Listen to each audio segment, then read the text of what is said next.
I gotta admit, New Japan Strong has been killing it as of late. Coming off of their excellent New Japan Cup USA tournament, the heads of New Japan Pro Wrestling have found ways to maintain interest into the show. First, with this episode being dedicated to the LA Dojo, and the following episode featuring a tag team match between Jon Moxley and Chris Dickinson taking on Yuji Nagata and Ren Narita, New Japan Strong has quickly become must watch television for me. Routinely, most wrestling shows fall into a series of episodes of uninteresting television and matches that at best deliver an indifferent experience, and New Japan Strong is certainly no stranger to that pattern and formula.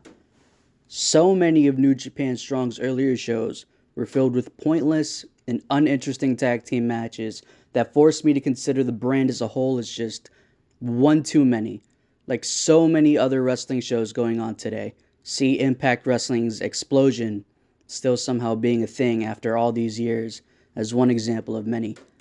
But lately, Strong has dug its heels into the ground a bit and started to deliver some consistently decent to good shows.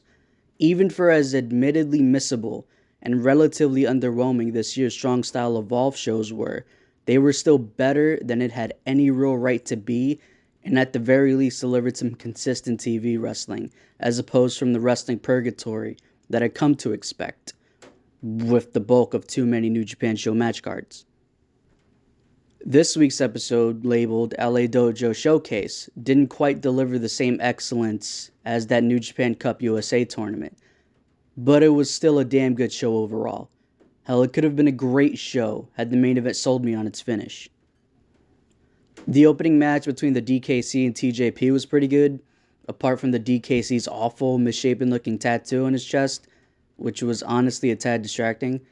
Young Lions in New Japan are nothing if not consistent and intense, and we definitely got to see that intensity come out in the tag team match that followed between Fred Rosser and Ren Narita going up against Alex Coughlin and Kevin Knight.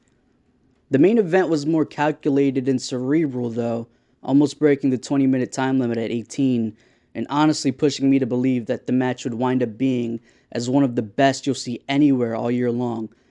That is until the finish happened, and New Japan gave you that painful reminder that Clark Connors is still wearing the black tights, unlike Carl Fredericks, who's already developing his Alpha Wolf persona.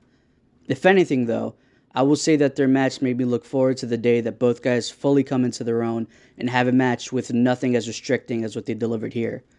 Hell, I'm in the camp of believing that the match could very well take place on New Japan Strong. I don't see why not. But overall, New Japan Strong is still on a roll. I'm going out of my way to watch the show next week, and I'm definitely looking forward to the shows that they'll put out in the future.